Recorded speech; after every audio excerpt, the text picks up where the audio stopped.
students, today we'll discuss again the second part of cell, which is also comes under the basic concept. Today we'll see a very basic difference between prokaryotic and eukaryotic cell. But first we have to understand the meaning of prokaryote and eukaryote. First we'll find out the meaning. ठीक है? Okay, so let's find out. Let's begin our class with the prokaryote and eukaryotic difference. So now here it's a prokaryote and it's a eukaryote. Now here you can observe there is a similar word here which is known as karyotic, and here is also karyotic.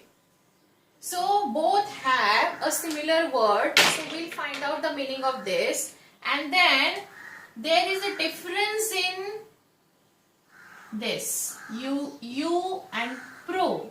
So karyotic का meaning तो same ही होगा, but then we all have to remember the meaning of pro and u. यहाँ उसका पूरा मतलब hide है. Bio में ऐसा ही होता है, जो वर्ड है उसमें ही उसका मीनिंग हाइड होता है, छुपा होता है. तो आपको मोस्ट ऑफ द टाइम चीजें रटनी नहीं है, रादर देन आपको वो याद रखना है. सो आज मैं बताऊंगी आपको आप ये कैसा याद रख सकते हो. So first pro means it's primitive in nature. Primitive मतलब बहुत simple. It's a simple in nature, primitive, simple, or we can also call it as a false. False भी बोल सकते हो. And most important, biologically हम उसको बोल सकते हैं not well defined. Not well defined. ठीक है? So that is the meaning of pro. इतना हमको समझ में आ गया यहाँ से. Now we'll see the meaning of you. You का मतलब होता है it's a true in nature, और you can also call it as a well defined. ठीक है. तो देखो यहाँ ये नॉट वेल डिफाइंड है and this is the well defined. So यहाँ से हमें ये पता चलता है कि इसमें कुछ एक कंपोनेंट प्रेजेंट है that is well defined in the cell, and here something is there in the cell which is not well defined. So we have to find out this something, and हमको ये पढ़ना है अभी. Like for example, here is a karyotic and here is a karyotic cell. So cell का मतलब हमने कल ही पढ़ लिया था. Now we'll find out the meaning of karyotic. Karyotic carrion का मतलब होता है न्यूक्लियस. So carrion का मतलब है न्यूक्लियस. नोटबुक में फटाफट मेंशन कर लीजिए. इसका मतलब है nucleus. So it has a true nucleus. It has this. So now हमको इतना तो पता चल गया कि प्रिमिटिव न्यूक्लियस होगा, और you can consider as a simple nucleus or false nucleus or not well defined nucleus. So one has not well defined nucleus, another has a well defined nucleus. तो हमको यहाँ बहुत बड़ा डिफरेंस समझ में आ रहा है कि एक के पास डिफाइंड न्यूक्लियस है, एक के पास नहीं है. तो बेसिकली हम ये पॉइंट यहाँ मेंशन कर सकते हैं.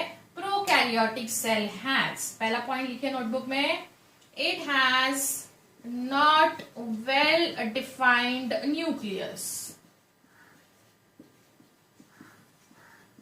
और यहां हम लिख सकते हैं it has well defined nucleus.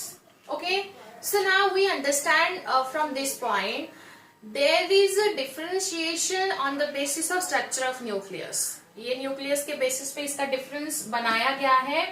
Nucleus ही है बिकॉज नाम में ही न्यूक्लियस है. Karyon, eukaryon, prokaryon, मतलब न्यूक्लियस को लेके ही हमें इसके साथ डील करना है. So let's find out what is the like how the basically well defined nucleus looking like and how the non well defined nucleus is looking like. हमको पहले अभी हमारा दूसरा काम क्या है. Now we have found out the meaning of this two. अभी हमारा दूसरा काम ये है कि हमको देखना है कि ये न्यूक्लियस कैसा होगा, फॉल्स न्यूक्लियस कैसा होगा, ट्रू कैसा होगा. तो ये हम अभी पढ़ते हैं. ये आपका पहला पॉइंट है, ये आपके नोटबुक में आना चाहिए. Now let's discuss what is the meaning of this, ये सब, ये न्यूक्लियस कैसा दिखता होगा, ये न्यूक्लियस कैसा दिखता होगा, actually what all components in the nucleus make them true in nature, और यहाँ कौन से कंपोनेंट एब्सेंट है so that they can be false in nature, so will find out. Second point लिखिए in terms of nucleus. So now we have to find the nature of true and false nucleus. So here first we'll discuss the structure of true nucleus. Like for example, you can also consider the second point is the nucleus is, हमने already पढ़ लिया है true and false होता है.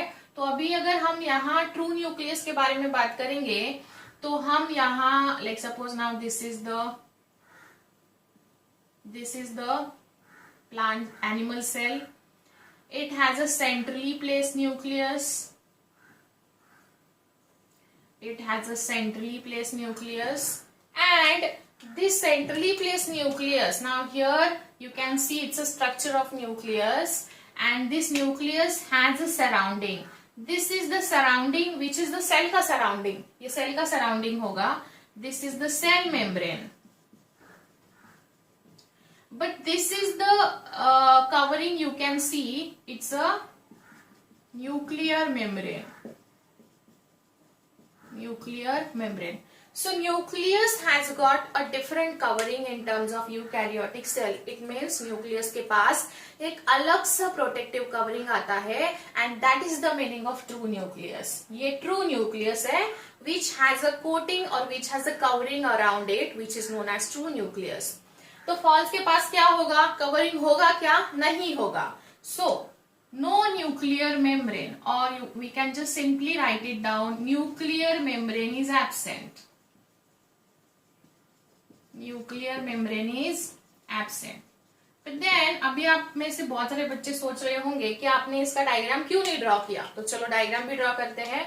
अगर हमें इसका diagram draw करना है तो हमें अल्टीमेटली प्रोकैरियोटिक सेल ही ड्रॉ करना पड़ेगा, बिकॉज उसका एज सच ऐसा कोई न्यूक्लियस उसमें प्रेजेंट नहीं होता है. So consider this as a prokaryotic cell. Here we just have to compare the nucleus, and that is why I am drawing this. So now here it has a folding like structure. This eukaryotic cell has a folding like structure, and this is called as nucleus. It acts like a nucleus. So इसको हम बोल सकते हैं nucleus, लेकिन इसको nucleus directly नहीं बोल सकते हैं, इसको mesosome बोला जाता है.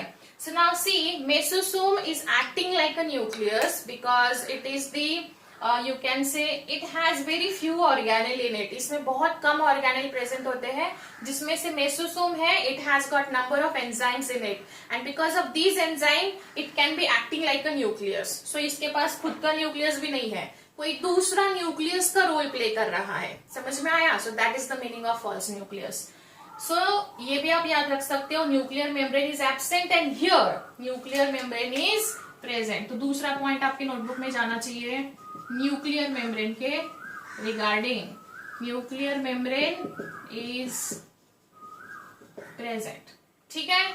सो क्या है, यू का मतलब true nucleus. True nucleus means which has a covering और which has a membrane around it. And what is the meaning of pro? It's a false और नॉट वेल डिफाइंड. मतलब क्या हो गया, it doesn't have a covering और a membrane around it.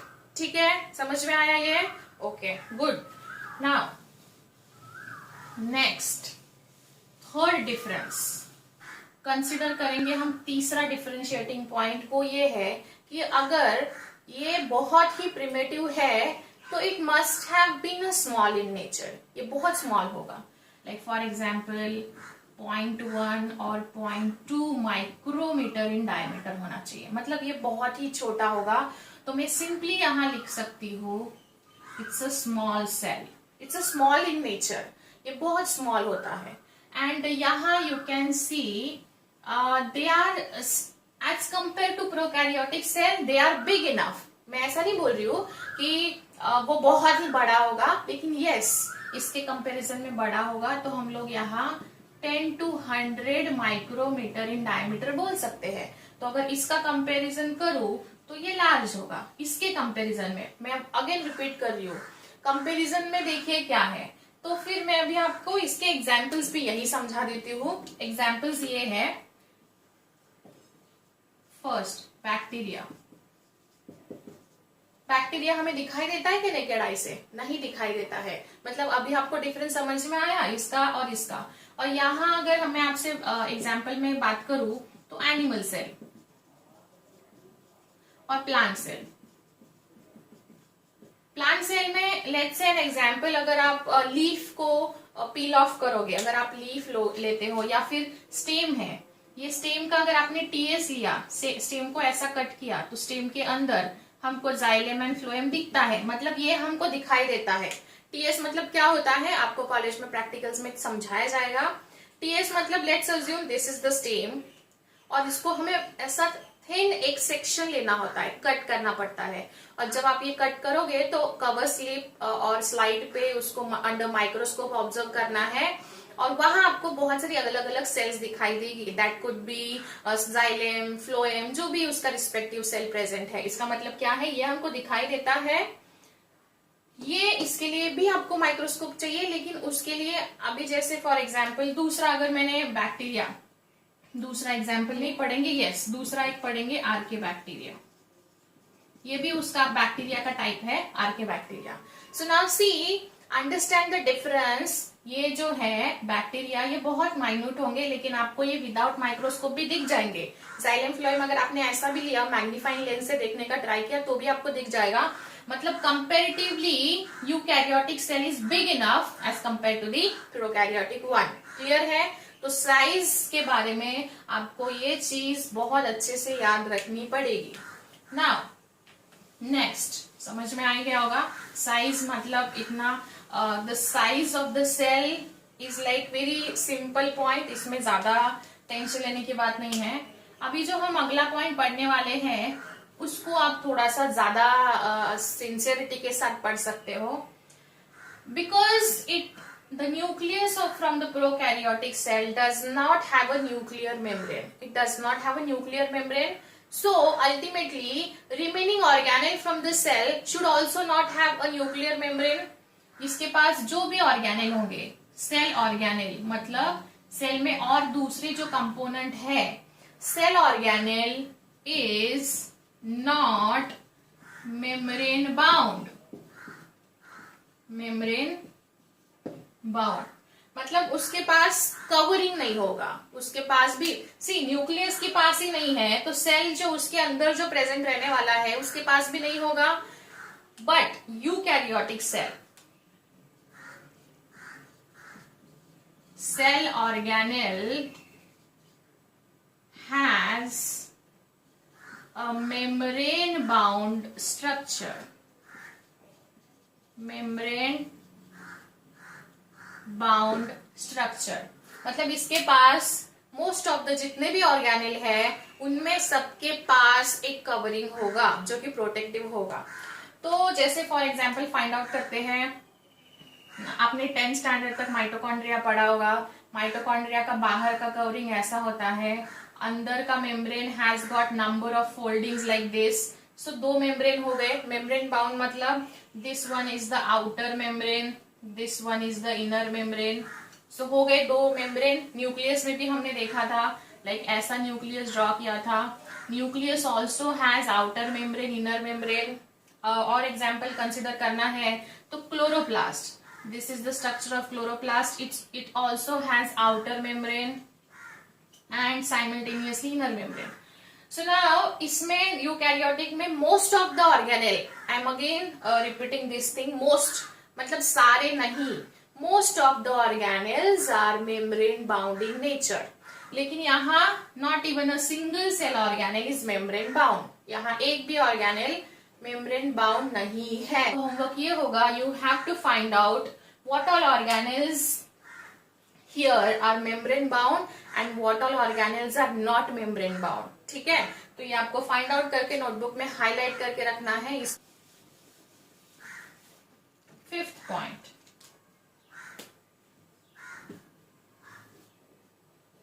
they both have ribosome. Ribosome is present here ribosome is present. Now अभी आप सोच रहे होंगे कि मैडम ने दोनों तरफ राइबोसोम प्रेजेंट लिखा, लेकिन does it make any sense? Yes, though the ribosome is present here and here, but they have their different nature in between these two. So हमको वो नेचर फाइंड आउट करना है। Ribosome यहाँ होता है that is of 70S type, याद रखना है 70S टाइप का राइबोसोम यहाँ होता है, एंड यहाँ 80S टाइप का राइबोसोम होता है। सो now C, though ribosome is present with pro and eukaryotic cell, but then they have a difference in their type. Type में डिफरेंस है, इसमें 70S है, इसमें 80S है। तो आपके दिमाग में ये भी क्वेश्चन आ रहा होगा, does it have a membrane around it? इसके पास मेम्ब्रेन होगा क्या? नहीं। So ribosome is the organelle which doesn't have a membrane around it, so that ribosome is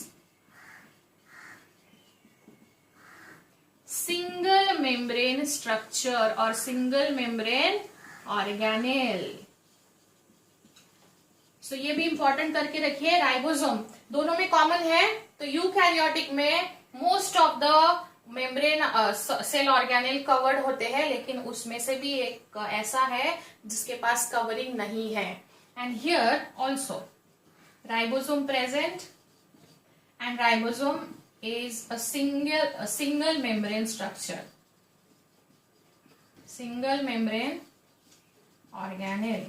So आपको अगर क्वेश्चन आया which of the following organelle in eukaryotic cell has a like single membrane organelle, so आपको याद रखना है ribosome. अभी हमने जो 5 पॉइंट पढ़े हैं उसमें से हमें पता चला है राइबोसोम के पास कवरिंग नहीं होता है, दोनों जगह पे प्रेजेंट रहता है, बस उसके टाइप में डिफरेंस है। समझ में आया? एंड अगेन राइबोसोम की बात चली है तो मैं बता देती हूँ, ribosome always responsible for the protein synthesis. Ribosome का रोल होता है प्रोटीन सिंथेसिस करना। It is helpful in the protein synthesis, protein synthesis में हेल्प करेगा। Okay, noted all the points? ठीक है, वेरी गुड। नाउ अगला पॉइंट पढ़ेंगे, 6th पॉइंट। समझ में आ रहा है क्या? ओके, सो नाउ नेक्स्ट अगला पॉइंट हम पढ़ेंगे 6th वाला, in terms of cell wall. If the cell wall is present, generally prokaryotic में सेल वॉल नहीं होता है, but if at all it is present, अगर होता है, if present, then it should be made up of something, उसका material भी होना चाहिए। If present, then the material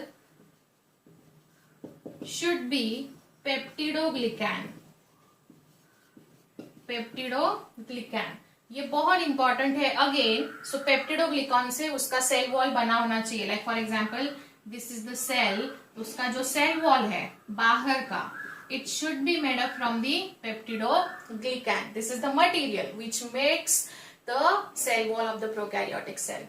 And here यहाँ 2 क्राइटेरिया है in terms of plant cell or in terms of animal cell. So plant cell has a cell wall. Plant cell, the cell wall is present, but animal cell does not have a cell wall. So here the cell wall is absent. यहाँ cell wall absent रहता है। अगर cell wall यहाँ present है तो ये भी किसी चीज से बना होना चाहिए। So this cell wall is made up of cellulose. Cell wall is made up of cellulose, plant cell. और यहाँ सेल वॉल तो नहीं होता है, लेकिन instead of cell wall it has a cell membrane. It has a cell membrane. तो yes, peptidoglycan याद रखना है। And here if present a plant has a cell wall, it is made up of cellulose. Animal does not have a cell wall, so instead of cell wall, ऐसा तो नहीं होना चाहिए ना कि उसके पास कवरिंग नहीं है। कवरिंग हर एक चीज को होनी चाहिए so that it can be a protective in nature. So यहाँ सेल मेम्ब्रेन जो है वो उसको प्रोटेक्ट करेगा, सेल वॉल नहीं होता है। So ये समझ में आ गया? ओके, गुड, नोटेड, नोट भी कर लिया। अभी अगला हम पढ़ेंगे जो कि 7 पॉइंट होगा। 7 पॉइंट हम उसके एग्जाम्पल्स को लेके पढ़ेंगे। एग्जाम्पल इसका बैक्टीरिया है, आर्के बैक्टीरिया।